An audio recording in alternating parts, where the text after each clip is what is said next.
दोस्तों नमस्कार, धन्यवाद आप लोगों का। सबसे पहले मैं अपने सभी यूट्यूब चैनल के दर्शकों को मेरा नमस्कार। जो आप लोगों ने हमारे इस यूट्यूब चैनल को देख रहे हैं, इसके लिए आप लोगों को बहुत बहुत धन्यवाद। और आज हम अपने उन महान गुरु के बारे में बताना चाहूँगा आप लोगों को, जो कुंवर हरिलाल निषाद जी हैं। कल बड़े दिनों के बाद हमारी मुलाकात उनसे हुई और उन्होंने मुझे एक बहुत बड़ी ऊर्जा दिया, शक्ति दिया। और जब भी मैं उनसे मिलता हूँ तो हमको एक अलौकिक दर्शन होता है और उससे मैं बहुत प्रभावित होता हूँ और मेरा जीवन धन्य हो जाता है। कल मैंने उनसे, कुंवर हरिलाल निषाद जी से, कल मैं उनके आवास पर गया और मिला और मुझे बहुत अच्छा लगा। इसके लिए गुरु जी का मेरा सादर प्रणाम। दोस्तों, आज मैं उस बात को बात करना मुनासिब समझा आप लोगों के सामने, जिससे भारत के अंदर 95% लोगों का शोषण हो रहा है और 95% लोगों का विकास की गति रुकी हुई है। देखिए दोस्तों, विकास उसको नहीं कहते हैं जिसे आप कमा रहे हैं, खा रहे हैं, उसे विकास नहीं कहते हैं। वह आपकी एक रोजी रोटी चल रही है।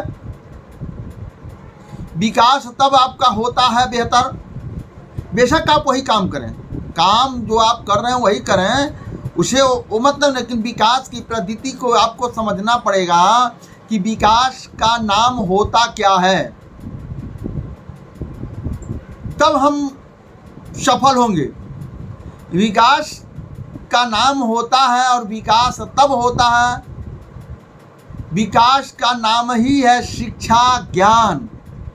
और ज्ञान से ही जब आपको सब कुछ मिलने वाला है, तो मेरा ये मानना है जब उस शिक्षा और ज्ञान से ही सब कुछ हासिल होने वाला है, तो वही विकास की मेन जड़ है, शुरुआत है। तो वो मेन जड़ और शुरुआत है विकास की। तो हमको उसको बहुत बेहतर ढंग से समझना पड़ेगा और जानना पड़ेगा।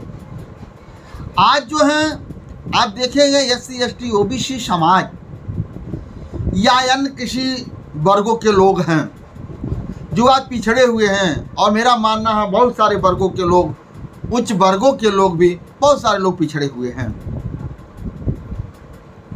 तो ये मैं बताना चाहूँगा उसके पीछे कारण क्या है, पिछड़ने का कारण क्या है, ये मैं आप लोगों के सामने बात रखने जा रहा हूँ। आप लोगों को एक मैं जयपुर से एक किताब जारी होती है और यहाँ आपको उत्तर प्रदेश में नहीं मिलेगा, बिहार में नहीं मिलेगा, शायद और किसी स्टेट में ना मिले। वो जयपुर से जारी होता है और उसे बेहतर ढंग से उसमें दर्शाया गया है कि गरीब आदमी का विकास कैसे होगा, ये गरीब आदमी का शोषण कैसे किया जाता है, ये गरीब आदमी जो है मानसिक अपाहिज विकलांग कैसे बन जाता है, उनको बनाने की क्या क्या नीतियां हैं, क्या क्या सिस्टम है। दोस्तों, ये सब हमको जानना पड़ेगा, समझना पड़ेगा, और तब जाकर के हमारा विकास होगा। और मैं भी अपने महान गुरु कुंवर हरिलाल निषाद जी के द्वारा हमने बहुत सारी चीज़ों को सीखने और समझने का जो मौका मिला, उनका मैं बारंबार प्रणाम करता हूं और उनके चरणों में असंख्य फूल अर्पित करते हुए मैं उनका प्रणाम करता हूं। दोस्तों, आज ये मैं बताने जा रहा हूं, ये आप लोगों के सामने, ये देखिए, गरीब को अनपढ़ रखने की साजिश। ये देखिए दोस्तों, ये किताब है, ये आप लोग ध्यान से देखिए, ये क्या लिखा हुआ है, गरीब को अनपढ़ रखने की साजिश। ठीक, अब नीचे भी देखिए, वंचित शोषित के खिलाफ मौजूदा शिक्षा नीति की असलियत। यहाँ लिखा है, वंचित शोषित के खिलाफ मौजूदा शिक्षा नीतियों की असलियत। ये देखिए, मैं नहीं कह रहा, ये किताब यहाँ से कहीं नहीं मिलेगी, आपको जयपुर से जारी होता है। अगर आपको ये किताब लेना जयपुर कोई जाता है तो वहाँ से आप लाइए और इसको पढ़िए। इसके बाद देखिए यहाँ पर ये देखिए, ये दूसरे पन्ने में भी ये दर्शाया गया है। अब इसके बाद हम आते हैं, ये देखिए ये क्या है, यहाँ पर लिखा है, ये देखिए ये आप लोगों के सामने है, यहाँ भी लिखा हुआ है। और ये देखिए ये हमारे महापुरुष लोग हैं जिनका कहनाम है कि शिक्षा ही, ज्ञान ही आपको उस बुलंदियों की सीढ़ी पर ले जा सकती है। तो इसमें लिखा हुआ है, पहला जो है महात्मा गौतम बुद्ध। बुद्ध का मतलब होता है बुद्धि के शरण में जाइए, आपका कल्याण होगा। दूसरे हमारे महापुरुष हुए संत कबीर, संत कबीर। उसके बाद ज्योतिराव फूले, बाबा साहब। और एक बड़ी मार्के की मैं आप लोगों को बात बता रहा हूं, जो पुराना पार्लियामेंट है, पुराना पार्लियामेंट के सामने, वो पार्लियामेंट अंग्रेजों ने बनाया था, उनके सामने संत शिरोमणि रविदास जी का एक बहुत बड़ी मूर्ति लगी हुई है। संत शिरोमणि रविदास जी का एक मूर्ति लगी हुई है। और क्यों लगी हुई है, ये सबसे पहले जानने की आवश्यकता है कि भारत के अंदर, दुनिया के अंदर और कोई नहीं था। उन्होंने संत शिरोमणि गुरु रविदास जी की मूर्ति लगाया। इसलिए उन्होंने लगाया कि संत शिरोमणि रविदास जी जो थे, अगर भारत में किसी की उपाधि मिली, शिरोमणि की उपाधि मिली, तो वह संत रविदास जी को मिली। और वह क्या थे, आडंबरवाद के घोर विरोधी थे। सच्चाइयों पर वह चलने के लिए कार्य करते थे, स्वच्छ भावों से, बिना किसी स्वार्थ के। और दुनिया के सभी तमाम लोगों को, निचले तबकों को बेहतर ज्ञान के लिए, उनके बेहतर भविष्य के लिए लगातार वो अपने समय में वो बात को रखते रहते थे। लेकिन कुछ चंद चालाकों ने उनको, ऐसे महापुरुष को अपने तरीके से किताबों में फिट करके उनको किस जगह पर पहुंचा के दिखाया है, ये आप लोग कल्पना करिए। तो दोस्तों, हम उस चीज को आगे चलते हैं, उस बात को बताते हैं जिस बात के लिए आज हम आप लोगों के सामने आया हूं। मनुष्य बुद्धि और ज्ञान और विवेक, चेतना, प्रज्ञा और शीतल शरण में जाए। मनुष्य क्या है, बुद्धि और ज्ञान, चेतना, प्रज्ञा, शीतल की शरण में जाए। आप लोग समझे, बुद्धि, ज्ञान, चेतना, सोचना, शीतल। शीतल माने हमेशा आपको कूल रहना, ठंडा रहना। आपके सामने कितना भी कोई भड़काऊ बात बोले, आपको उस टाइम अपने ब्रेन मस्तिष्क को कंट्रोल कर करके शीतल रहना है, कूल रहना है। इसीलिए इब्राहिम लिंकन का नाम आप लोगों ने सुना होगा, इब्राहिम लिंकन। और आने वाला समय में इब्राहिम लिंकन की जीवनी में आपको बताऊंगा। उनका कहनाम है, cool mind whole mind, hot mind hot mind. यानी जितना आप कूल रहेंगे, किसी के प्रति गुस्सा नहीं करेंगे, अपने ब्रेन को जितना आप कूल रखेंगे, कोई क्या करा उसे कोई लेना देना नहीं है, आपको अपने मकसद से लेना देना है। तो आप जितना कूल माइंड रहेंगे, उतना ही आपका फुल माइंड हमेशा फ्री रहेगा और बेहतर ढंग से काम करेगा। जितना आप हॉट माइंड यानी गरम मिजाज में रहेंगे, छोटी छोटी बातों में लड़ाई कर देते हैं, छोटी छोटी बातों में झगड़ा कर देते हैं, तो आपका हॉट माइंड, उसको हॉट माइंड, गर्म माइंड उसको कहा जाता है। और जब हमेशा आपका हॉट माइंड रहेगा, गर्म माइंड रहेगा, तो आपको सोचने और समझने की क्षमता आपकी कम हो जाएगी। आज जब सोचने और समझने की क्षमता कम हो जाएगी तो आपका ही विकास नहीं, आपके आने वाली कल पीढ़ी का विकास रुक जाएगा। इसीलिए आपको हमेशा कूल माइंड रहना है, अपने आने वाली पीढ़ी को कूल माइंड रखना है, उनको रेगुलर समझाना है, कभी हॉट माइंड नहीं रखना है, गरम मिजाज नहीं रखना है, क्योंकि गरम मिजाज से हमेशा शरीर की कोशिकाएं तनावग्रस्त में हो जाती हैं और आपको जो सोचना चाहिए वह आप नहीं सोच और समझ पाते हैं। तो मेरा क्या नाम नहीं है, दुनिया के सबसे बड़े विद्वान इब्राहिम लिंकन का कहनाम है। और आपको इस बातों को बड़ी गहनता से समझना चाहिए। अब आइए आगे हम चलते हैं कि हमारे यहाँ भारत के अंदर लोगों का शोषण करने का क्या तौर तरीका है। ये किताब में समय समय से मैं आप लोगों को ये पूरी किताब का विवरण मैं आप लोगों को बताऊंगा, पूरा ज्ञान दूंगा। अगर समय समय पर आप लोग बने रहेंगे, समझ में आएगा, तो आप लोगों को आने वाला कल एक बेहतर ज्ञान मिलेगा और उस ज्ञान के साथ आने वाली आपकी पीढ़ी का बेहतर भविष्य होगा। ये मेरा 1000% गारंटी है। अब आइए, यहाँ पर क्या होता है भारत के अंदर, मुक्ति का मार्ग। यहाँ पर क्या सिखाया जाता है, मुक्ति का मार्ग।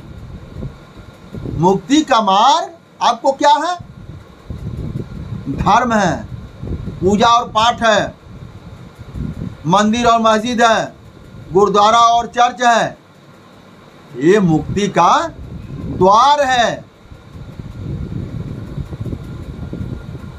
यहां से आपको मुक्ति मिलेगी, स्वर्ग में आपको स्थान मिलेगा।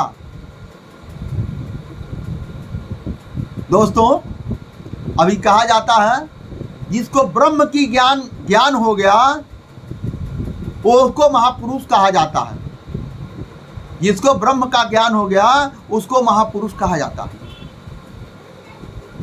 लेकिन आप स्वर्ग की बातों को सोच करके पूरा जीवन बिता देते हैं।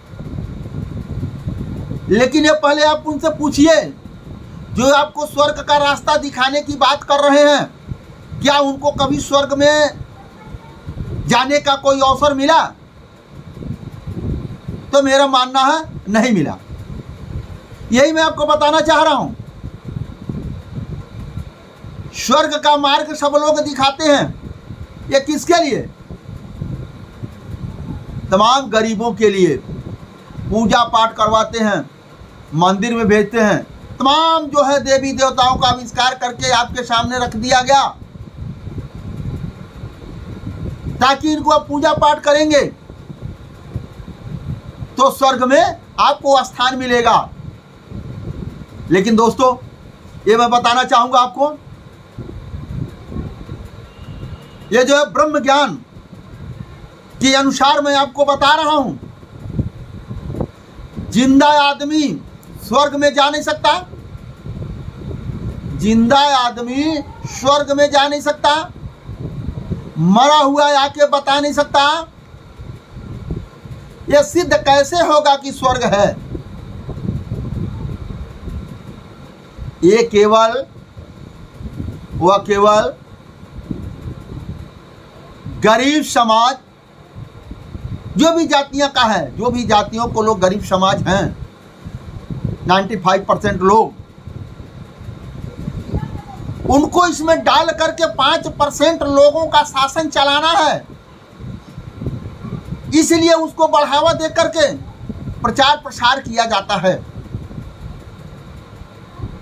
आई मैंने कहा ब्रह्म का ज्ञान, जो ब्रह्मांड के तमाम सारे ग्रहों की खोज करता है, ग्रहों के बारे में बताता है, उसी को कहते हैं ब्रह्मज्ञानी। आप लोग देखेंगे, और आज के डेट में उनको क्या कहा जाता है? वैज्ञानिक। ब्रह्मज्ञानी का मतलब होता है आज के डेट में वैज्ञानिक, विज्ञान। जो आज लोग चांद पर चले गए, सूर्य की दूरी को माप लिए, लेकिन कहीं भी किसी भी वैज्ञानिक को बीच में स्वर्ग नजर नहीं आया। स्वर्ग में विचरण करते तमाम धर्म के अनुयायी लोग हैं, कोई भी उसमें नजर नहीं आया। तो ये क्या है? आज जो है ब्रह्म के ज्ञान का मतलब होता है विज्ञान। विज्ञान की पद्धति से आज लोग चांद पर चले गए, तमाम मंगल ग्रहों पर चले गए, तमाम जगहों पर ऊपर जो है वायुमंडल में उन्होंने छोटे छोटे ग्रह हैं, बड़े बड़े ग्रह हैं, पृथ्वी से कई गुना बड़े ग्रह हैं, उन ग्रहों पर लोगों ने जा करके देखा, वहां के मिट्टी लाया, वहां के बारे में समझना चालू किया, और हमें और आपको नई नई दिशा दिया, जिसे हमारा और आपका जीवन बेहतर सुखमय हो। हर आवश्यकताओं की पूरा करने के लिए विज्ञान का उन्होंने आविष्कार लाया। आज मैं आप लोगों के सामने जो ये वीडियो बना रहा हूं, मोबाइल चला रहे हैं, कैमरा चला रहे हैं, यहां से तस्वीर डायरेक्ट लाइव कर रहे हैं, वो किसकी देन है दोस्तों?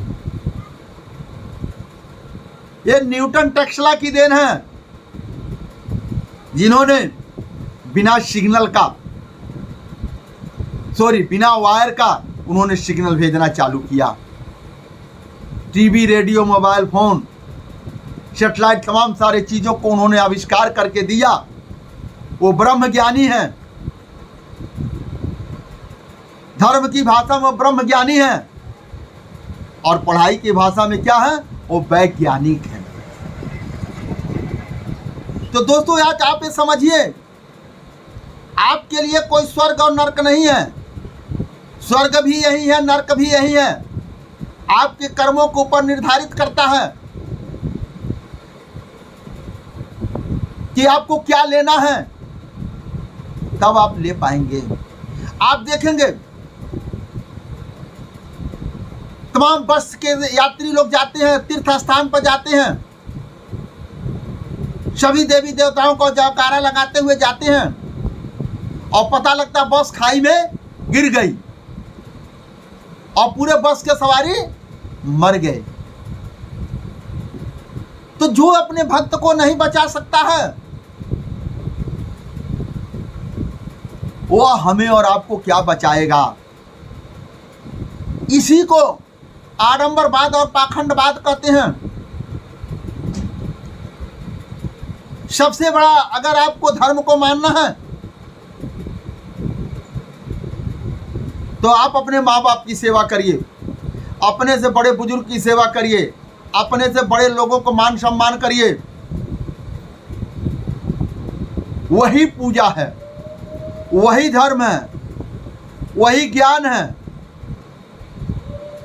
और ब्रह्म ज्ञान के बारे में मैंने बड़ी विस्तार से आप लोगों के सामने रखा। जो ब्रह्म ज्ञान, जिसको आज विज्ञान कहा जाता है। दोस्तों बड़ी लंबी वीडियो हो जाएगी, और मैं आप लोगों को बड़े कम शब्दों में, आप लोगों के भविष्य के बारे में रेगुलर मुझको चिंता रहती है, इसलिए कम शब्दों में आप लोगों को जाते जाते मैं बताने के लिए कोशिश किया। मैं आशा उम्मीद करता हूं कि आप लोगों को वीडियो अच्छा लगा हो, तो आप इसे लाइक और शेयर कर दीजिए। अगर आप पहली बार हैं तो इसको सब्सक्राइब करके बेल आइकन दबा करके ऑल कर दीजिए, ताकि समय समय पर वीडियो आपको ऐसे वीडियो मिलता रहे। अगर आपकी कोई डिमांड हो कि हमको ये वीडियो चाहिए, इस प्रगति के वीडियो चाहिए, तो आप हमारे कमेंट बॉक्स में लिख करके हमको भेज दीजिए, और उसके अनुसार जिसे तमाम समाज के लोगों का भला हो सकता है, ऐसी आपको वीडियो दिया जाएगा, बताया जाएगा। और हमारा विचार कैसा है, अच्छा लगा, ये आप लोग ज़रूर कमेंट बॉक्स में लिखिए। अगर फेसबुक में है तो इसको फॉलो कर लीजिए, और फेसबुक में मैं कमेंट में अगर मेरा विचार अच्छा लगता हो तो आप ज़रूर एक बार इसको लिख करके भेजिए। फिर एक बार पुनः सभी मेरे दर्शकों को नमस्कार, धन्यवाद।